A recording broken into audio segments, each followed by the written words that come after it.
Bonsoir à tous, c'est CryptoLife, j'espère que vous allez bien. Très heureux d'être avec vous aujourd'hui pour cette nouvelle vidéo du 2 juin 2021. Alors avant de commencer, si vous n'êtes pas abonné, abonnez-vous à la chaîne et pensez à activer la cloche pour recevoir les notifications. Et également un petit pouce bleu, ça nous fait toujours plaisir et ça encourage la chaîne. Et tout de suite, on commence la vidéo et on regarde ensemble la map. Alors aujourd'hui, une map quasi dans l'intégralité dans le vert avec un BTC à 37 714 dollars qui prend 4,36%. Un Ether à 2744 dollars qui prend 7,21%. Du côté de Chainlink, alors on a un Link à 31,11 dollars qui prend plus de 5%. On a également une jolie performance du côté du BNB qui est à 408 dollars et qui prend 15,65%. Et on termine avec le Dodge à près de 42 centimes de dollars et qui prend 21%. Alors la hausse du Dodge, elle fait suite à une news parue aujourd'hui. Mais on verra cela ensemble tout à l'heure. Ce qu'on peut dire sur la map, c'est qu'on voit donc une map dans le vert. Alors cependant, on reste calme et mesuré, hein. On ne va pas tout de suite reparler d'une reprise du bull run. On a vu qu'on a un marché en consolidation, qu'on a une compression du cours, que ce soit sur le BTC ou sur les alts. Alors tendance haussière, est-ce qu'on a des signaux? C'est ce qu'on essaiera de voir tout à l'heure du côté des graphiques. Allez, on passe tout de suite du côté des news. La news du jour, c'est le Dogecoin qui est listé donc sur Coinbase Pro. C'est pour ça en fait aujourd'hui que le cours a pris plus de 21%. Et vous le savez, hein, lorsqu'un token est listé sur Coinbase Pro, généralement, quelques jours après, donc le token est listé sur Coinbase également. Alors je trouve ça un peu bizarre, hein, qu'un shitcoin, hein, parce que c'est ce qu'est le Dogecoin, c'est un shitcoin, qui soit listé sur Coinbase. Je trouve ça un peu bizarre parce que c'est un token qui n'a aucun fondamental, hein, concrètement, mais bon. Et on continue les news avec Goldman Sachs. Alors c'est Jeff Curry, le responsable mondial de la recherche sur les matières premières, qui nous explique que le Bitcoin donc, ne serait pas un substitut de l'or, mais du cuivre. Et en fait, il considère donc le Bitcoin comme un actif à risque qui serait similaire au cuivre, et c'est pour ça en fait qu'il rejette la comparaison entre le Bitcoin et l'or. Donc pour lui, en fait, le Bitcoin serait plutôt un cuivre numérique que de l'or numérique. Alors un projet dont on avait parlé précédemment, c'est Ternoa. Je vous en avais parlé lors de son IDO sur Initial Paid. Je vous avais dit également que le listing interviendrait prochainement sur différentes plateformes. Et c'est fait, le token CAPS, il est maintenant disponible au trading sur Uniswap et Gate.io. Et on termine par cette news où on apprend qu'un fabricant canadien de véhicules électriques va produire une voiture électrique capable de miner du BTC, de l'Ethereum et du Dogecoin lorsqu'elle est en charge ou garée. Alors c'est un petit effet d'annonce, un petit coup marketing, mais c'est toujours intéressant d'avoir des petites annonces comme celle-ci, ça montre toujours l'adoption, toujours un peu plus massive par les entreprises et les particuliers. Allez, on passe maintenant sur Twitter.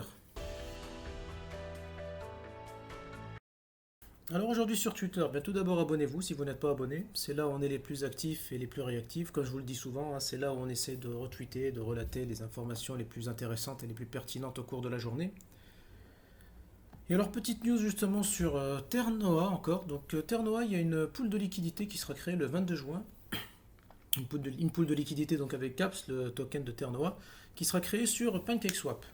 Alors je vous parle du Ternoa, mais c'est pas une raison pour aller se jeter dessus pour en acheter, c'est juste que c'est un projet intéressant. Après, c'est à vous de faire vos propres recherches, votre propre avis, hein, c'est pas un conseil d'investissement.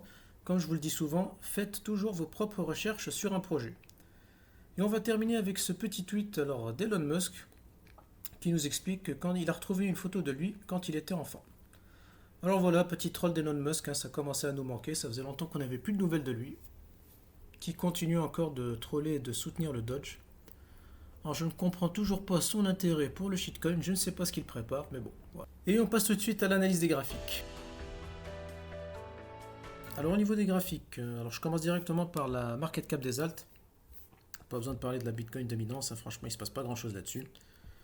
Alors rapidement au niveau de la market cap des alts, justement, on commence à avoir des signaux plutôt intéressants. Tout d'abord au niveau du graphique, alors on voit qu'on a une figure qui est en train de se dessiner.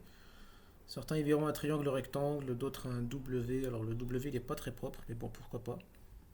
Si on pouvait avoir une cassure d'ici les prochains jours, donc de la résistance au niveau des 1 milliard, ici ça pourrait être un signal intéressant, ça nous indiquerait qu'il y a les capitaux qui rentrent à nouveau dans les altcoins.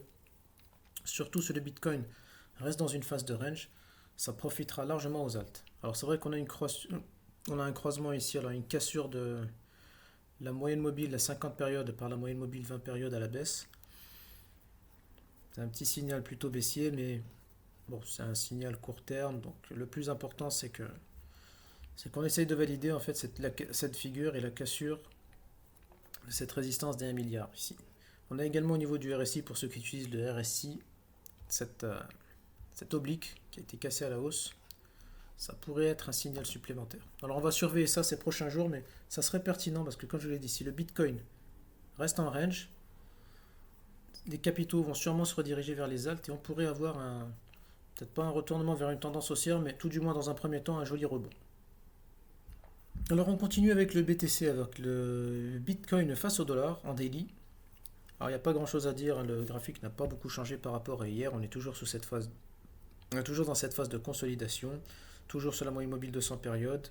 Signal baissier, la moyenne mobile 20 périodes qui casse à la baisse, enfin qui croise à la baisse la moyenne mobile 200 périodes. On a également la moyenne mobile 50 qui continue de s'orienter à la baisse. On le voit, hein, les moyennes mobiles continuent de baisser.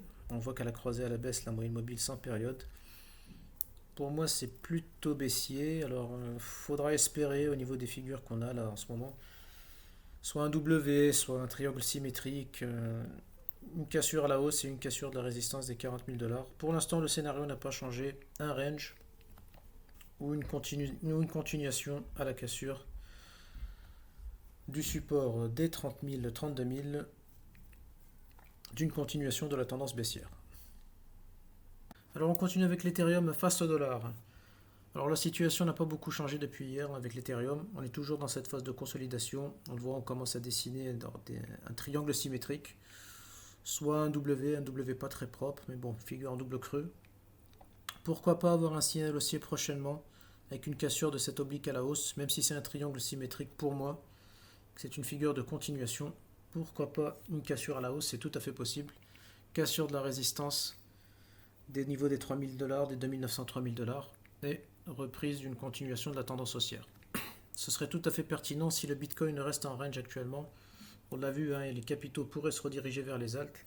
On a vu que l'Ethereum était dans une phase de surperformance par rapport au BTC.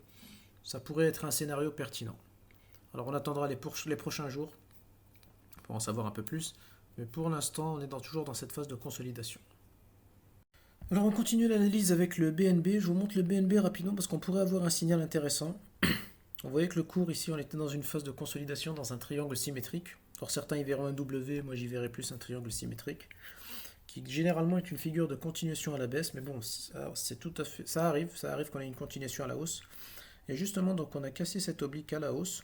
Alors la clôture, alors la bougie on n'a toujours pas la clôture de la bougie, mais si cette cassure à la hausse se confirme, et si jamais on casse au-dessus des 390-400 $, on pourrait avoir un rebond plutôt intéressant ces prochains jours.